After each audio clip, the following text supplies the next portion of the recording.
जय श्री कृष्ण। राधे कृष्ण। ओम नमो भगवते वासुदेवाय।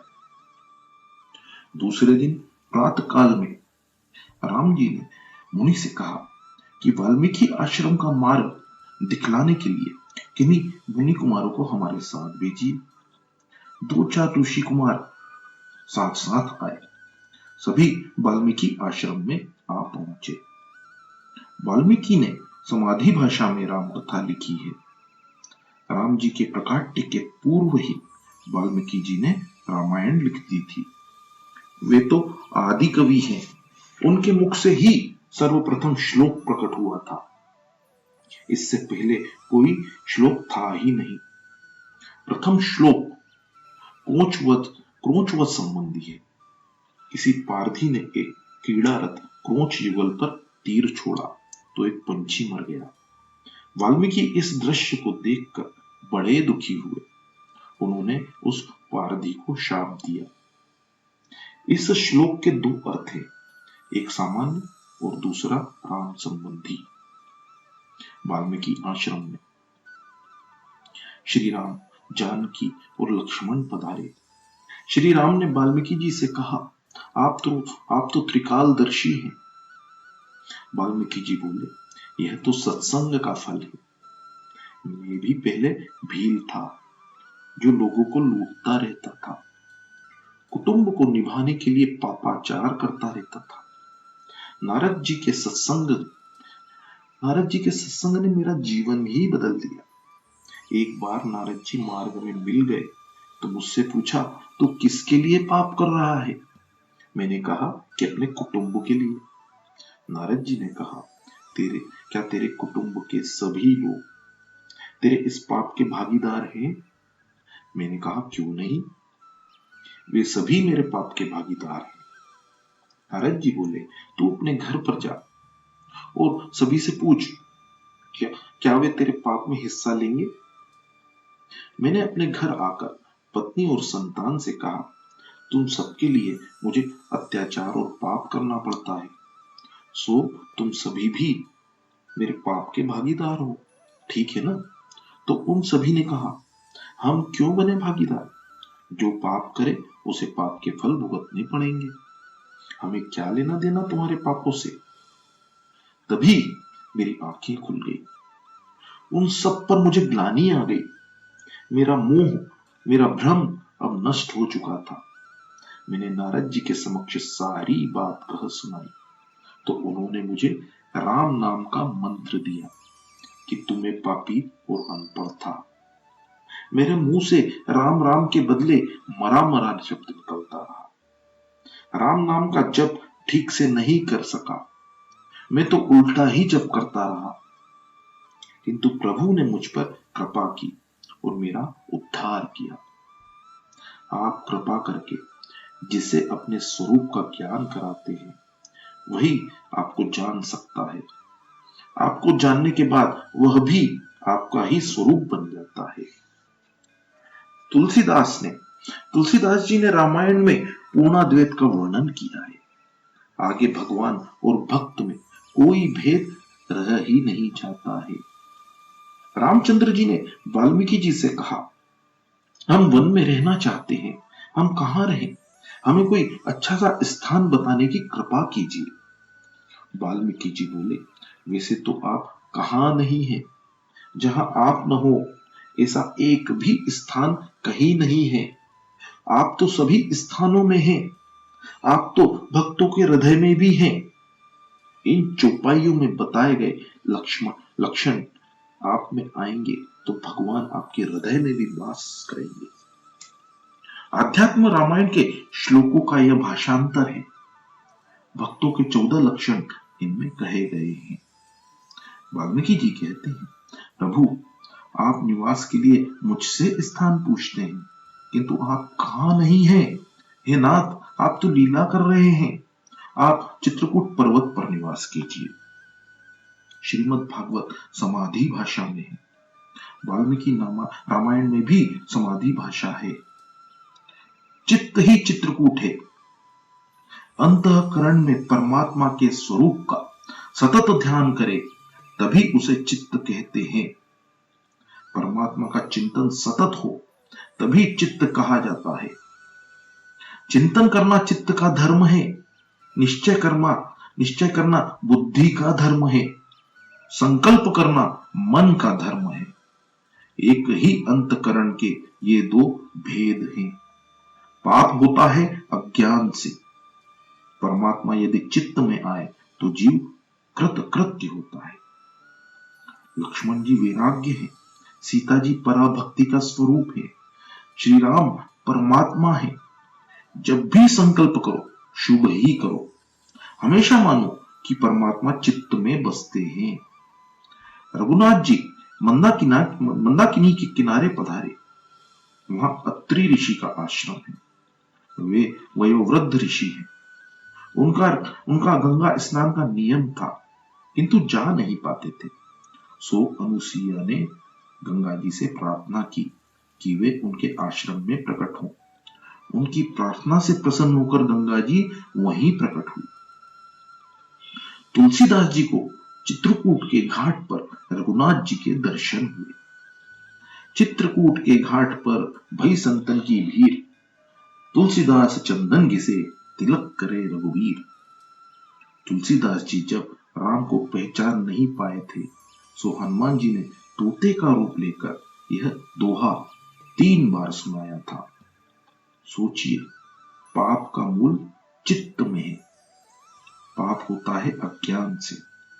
इस चित्त में यदि रघुनाथ जी आए तो चित्त विशुद्ध होता है।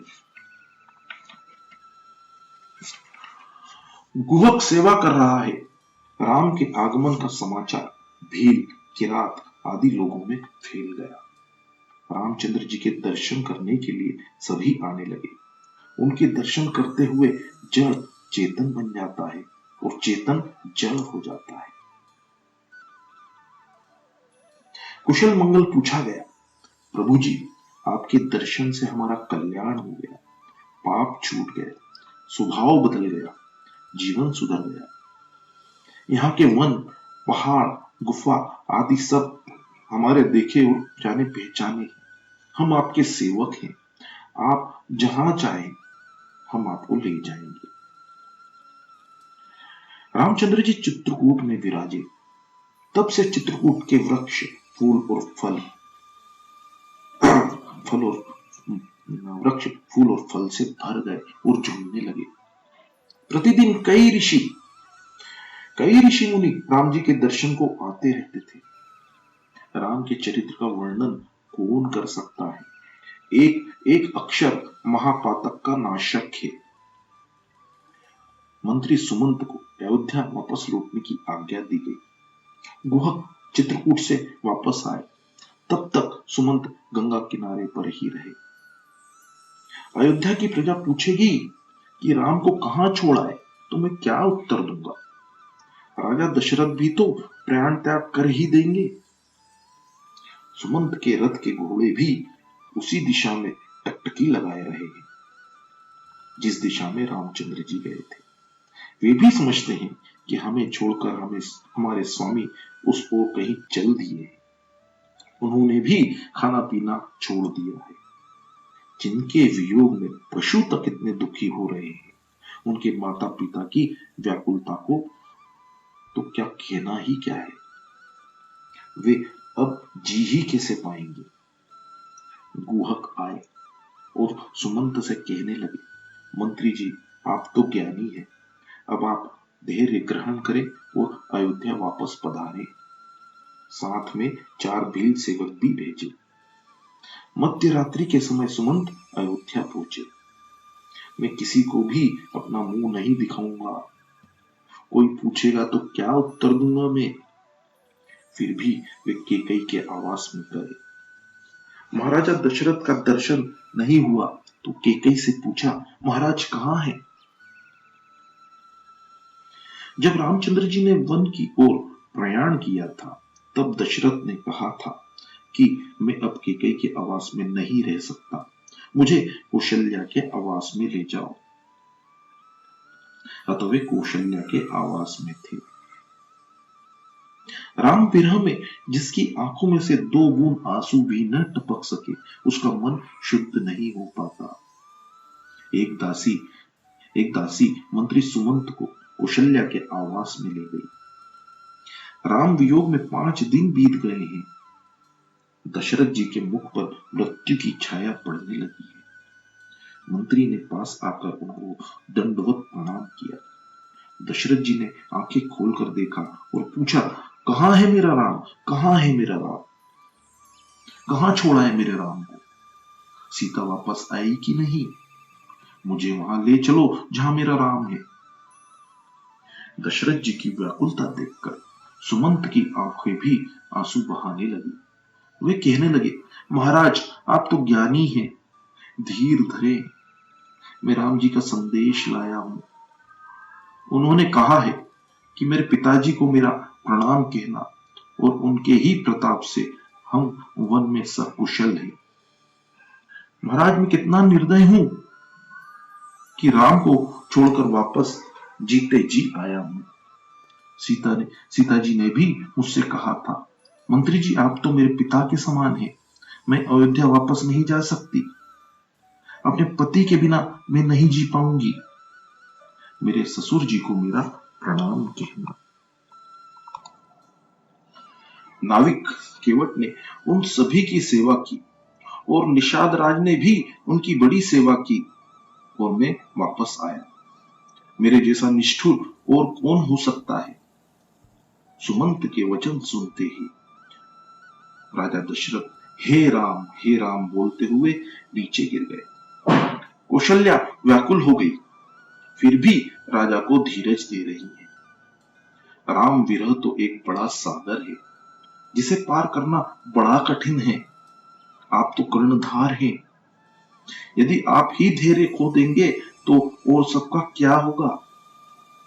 दशरथ जी ने कहा, वक्ष स्थल में वेदना हो रही है। मुझे श्रवण कुमार के माता पिता ने शाप दिया था कि पुत्र विरह में मेरी मृत्यु होगी। सारी बात इस समय उन्हें याद आ गई और कह सुनाई।